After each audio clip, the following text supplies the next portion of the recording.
Popcorn ఈ పేరు వినగానే నోరూరించే వెన్న సువాసన సినిమా థియేటర్ జ్ఞాపకాలు గుర్తుకొస్తాయి కదూ.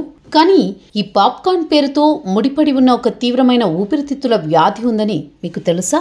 దాని పేరే పాప్కార్న్ లంగ్.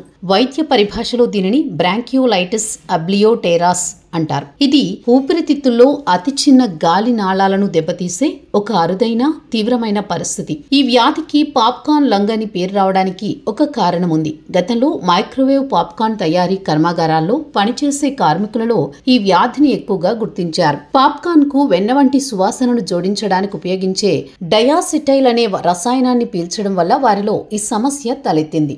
అయితే కేవలం డయాసిటైల్ మాత్రమే కాదు, ఇతర రసాయనాలను పీల్చడం వల్ల కూడా ఈ వ్యాధి రావచ్చు. వీటిలో కొన్ని పారిశ్రామిక రసాయనాలైన అమోనియా, క్లోరిన్, సల్ఫర్ డయాక్సైడ్ వాటిని పీల్చడం వల్ల కూడా ఊపిరితిత్తుల వ్యాధి వచ్చే అవకాశం ఉంది. కొన్ని రకాల ఫ్లేవర్లలో వాడే రసాయనాలు ఇవి ముఖ్యంగా సిగరెట్లు, ద్రవాలలో వాడతారు. కొన్ని వైరల్ ఇన్ఫెక్షన్లు, అడెనో వైరస్, రెస్పిరేటరీ సెన్సిటియల్ వైరస్ తర్వాత వచ్చే సమస్యలు కూడా ఈ పాప్కార్న్ లంగ్ వ్యాధికి దారితీయవచ్చు. ఊపిరితిత్తులు లేదా మూలగ మార్పిడి తర్వాత శరీరం కొత్త అవయవాన్ని తిరస్కరించడం ద్వారా కూడా ఈ వ్యాధి సంభవించే అవకాశం ఉంది. ఫ్లేవర్లు, ఆహార పదార్థాల తయారీ పరిశ్రమలో పనిచేసేవారు, ముఖ్యంగా డయాసిటైల్ వంటి రసాయనాలకు గురయ్యేవారు, పారిశ్రామిక రసాయనాలకు ఎక్కువగా గురయ్యే కార్మికులు, కొన్ని రకాల సిగరెట్లు, వేప్లను అధికంగా వాడేవారు వీటిలో డయాసిటైల్ లేదా ఇతర హానికర రసాయనాలుండే అవకాశం ఉంది. తీవ్రమైన శ్వాసకోశ ఇన్ఫెక్షన్ల నుండి కోలుకున్న కొందరు వ్యక్తులు, అవయవ మార్పిడి చేయించుకున్న రోగులు వంటి వారిలో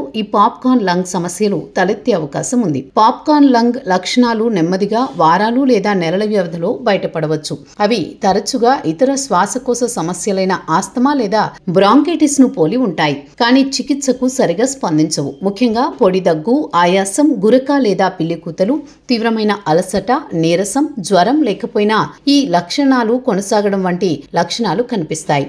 ఈ లక్షణాలు కనిపిస్తే వెంటనే వైద్యుణ్ణి సంప్రదించడం చాలా ముఖ్యం. వ్యాధి నిర్ధారణ కొంచెం క్లిష్టమైందే. వైద్యులు రోగి యొక్క వృత్తి, రసాయనాలకు గురైన చరిత్ర, లక్షణాలను పరిశీలిస్తారు. ఊపిరితిత్తుల పనితీరు పరీక్షలు, హై రిజల్యూషన్ సిటీ స్కాన్, కొన్నిసార్లు ఊపిరితిత్తుల బయాప్సీ అవసరం కావచ్చు. పాప్కార్న్ లంగ్ అనేది ఊపిరితిత్తులకు శాశ్వత నష్టం కలిగిస్తుంది. దీనికి పూర్తి నివారణ లేదు. చికిత్స ప్రధాన లక్షణాలను నియంత్రించడం, వ్యాధి ముదరకుండా చూడడంపై దృష్టి పెడుతుంది. ముఖ్యంగా హానికర కారకాలకు దూరంగా ఉండాలి. ఇది అత్యంత ముఖ్యమైన దశ. వ్యాధికి కారణమైన రసాయనాలు లేదా వాతావరణానికి దూరంగా ఉండాలి. కాస్టికో స్టెరాయిడ్స్ వంటి మందులు వాపును తగ్గించడంలో సహాయపడవచ్చు. ఇన్ఫెక్షన్లు ఉంటే యాంటీబయాటిక్స్ వాడతారు. ఆక్సిజన్ థెరపీ చేయాలి. ఆయాసం ఎక్కువగా ఉంటే ఆక్సిజన్ అవసరం కావచ్చు. అయితే చాలా తీవ్రమైన సందర్భాల్లో ఊపిరితిత్తుల మార్పిడి ఒక్కటే మార్గం కావచ్చు. ప్రధానంగా పనిచేసే ప్రదేశాల్లో చాలా జాగ్రత్తలు తీసుకోవాలి. రసాయనాలకు గురి కాకుండా సరైన వెంటిలేషన్, రక్షణ పరికరాలు వాడాలి. హానికరం కాని ప్రత్యామ్నాయ రసాయనాలను వాడే ప్రయత్నం చేయాలి. ధూమపానం, వేపింగ్ మానేయడం చాలా ముఖ్యం. ముఖ్యంగా ఫ్లేవర్లు కలిపిన వేప్ ద్రవాల వాడకం ప్రమాదకరం కావచ్చు. రసాయనాలకు గురయ్యే పనులు చేసేటప్పుడు తగిన జాగ్రత్తలు తీసుకోవాలి. పాప్కార్న్ లంగ్ అనేది అరుదైనప్పటికీ తీవ్రమైన జీవితాన్ని ప్రభావితం చేసే వ్యాధి.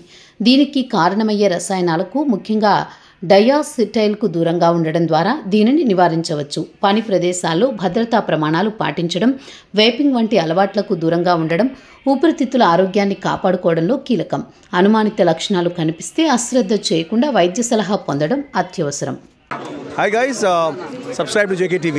Subscribe to JKTV. Please subscribe to JKTV. Subscribe to JKTV. Hi andarki namaskaram. Please subscribe JKTV. Andarki namaskaram. Please like, share and subscribe JKTV.